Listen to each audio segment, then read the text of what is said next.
Welcome to Entecom's Food Safety Podcast, designed to bring you tools and tips that will make food safety management a little easier.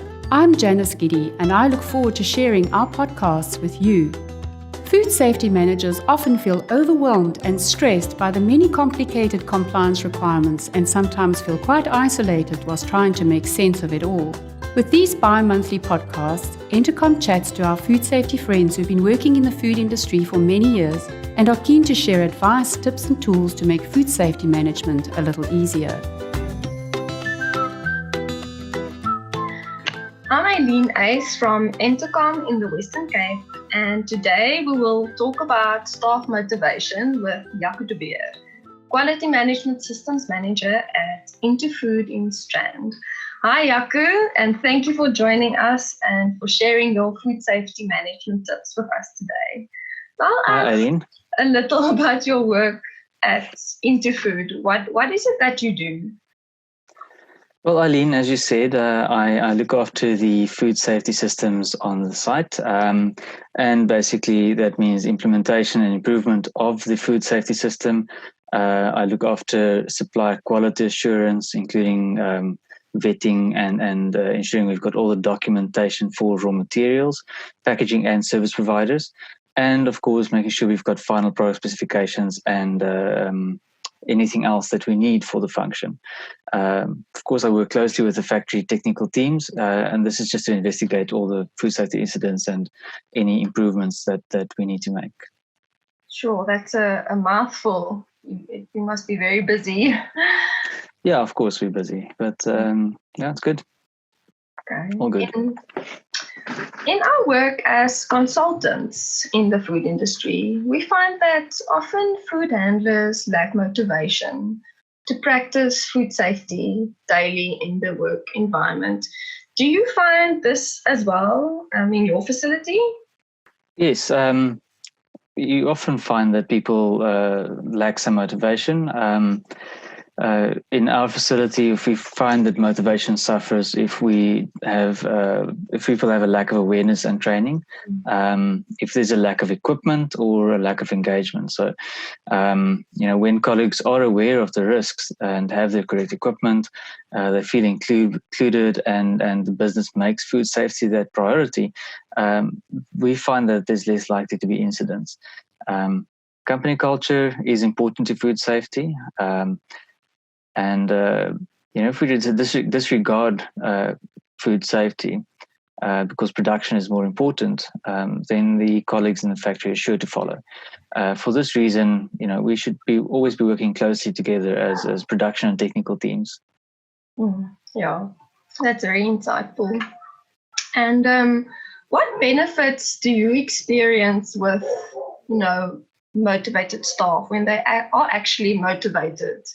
So when you've got motivated staff, there's a couple of benefits that we see. I believe that having colleagues that are motivated means that they are likely to do something when something is wrong, when they see something wrong, of course.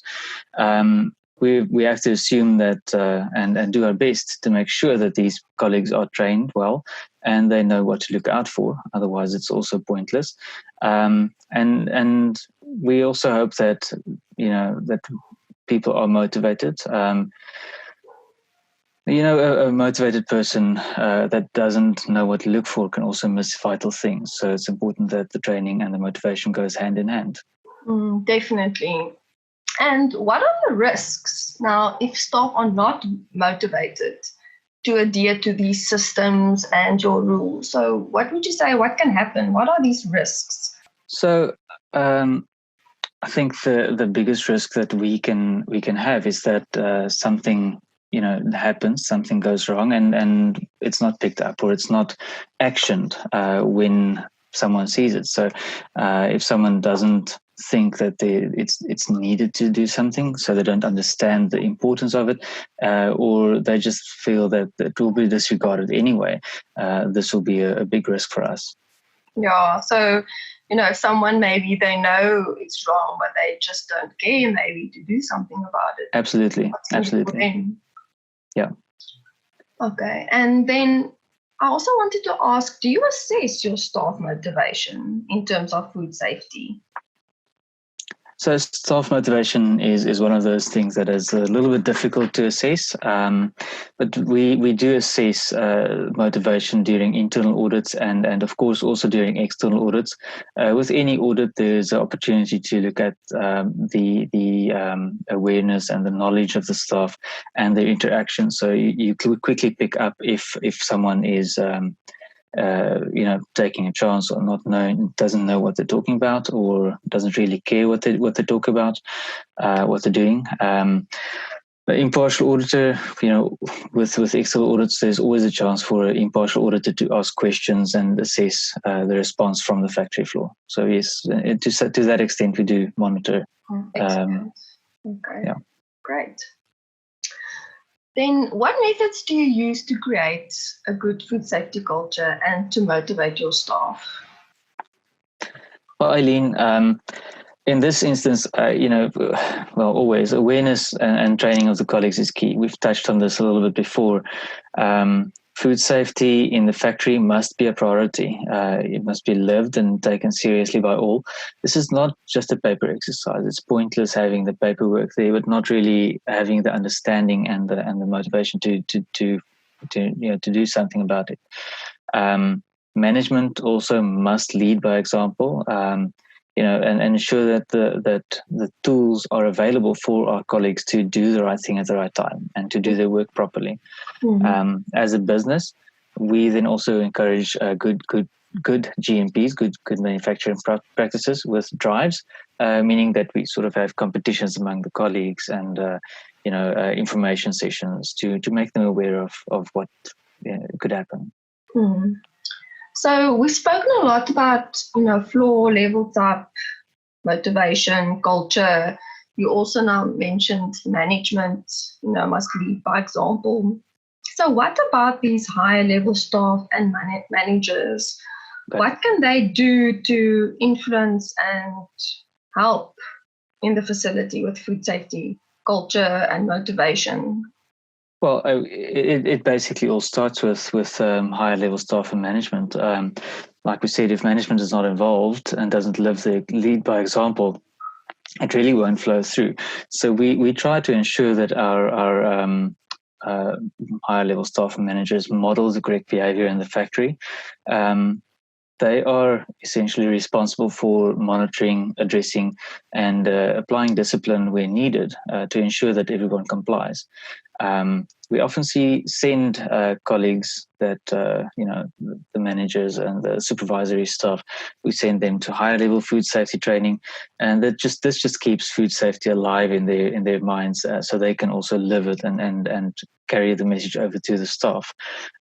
We have a leadership training and coaching program. And this obviously helps us to build our managers and supervisors and let them also work towards a better culture. Mm. And of course, like I said before, technical and production teams are expected to work together whenever there's an issue to investigate non-conformances and also to understand what challenges there are and what controls can be put in place. Those are some very good ideas, actually.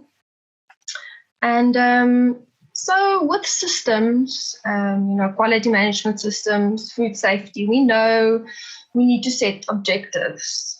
So would you say, should one build a food safety culture and motivated staff into your objectives as a business as well? That's a very interesting idea. And I believe it is so important that we should be building these things into our objectives and into the business as a whole. But I do find that at the moment, it's very difficult to measure objectively. So we know that there's a culture, food safety culture module that's coming out with VRC and other GFSI. The GFSI actually released a position statement on food safety culture, I think just last year.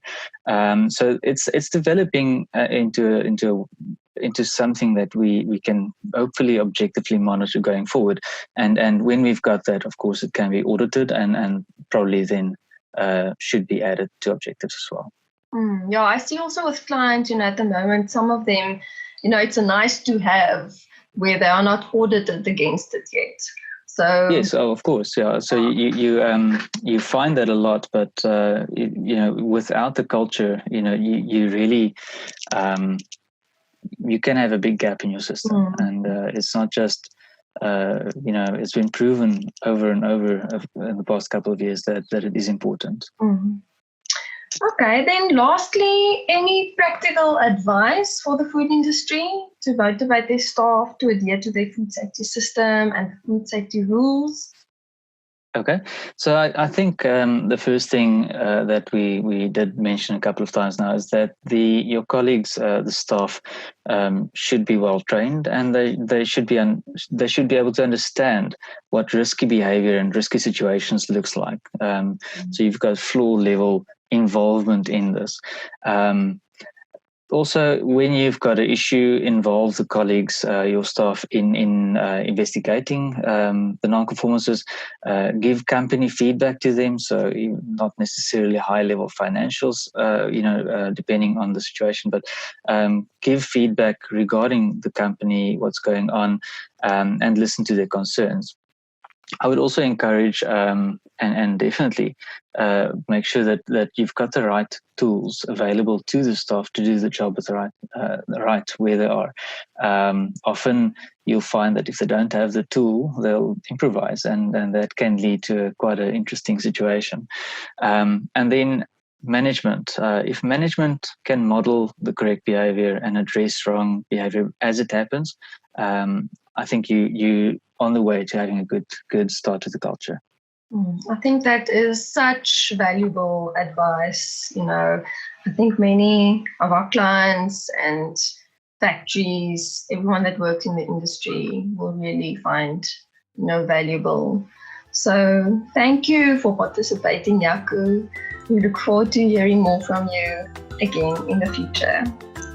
Thank you for having me. I enjoyed working with you on this podcast. Cool. Thanks. Bye. Thank you for listening to our podcast and hope that the content was valuable to you. Keep a watch out for our next bi-monthly food safety podcast sharing tips and advice from food industry experts.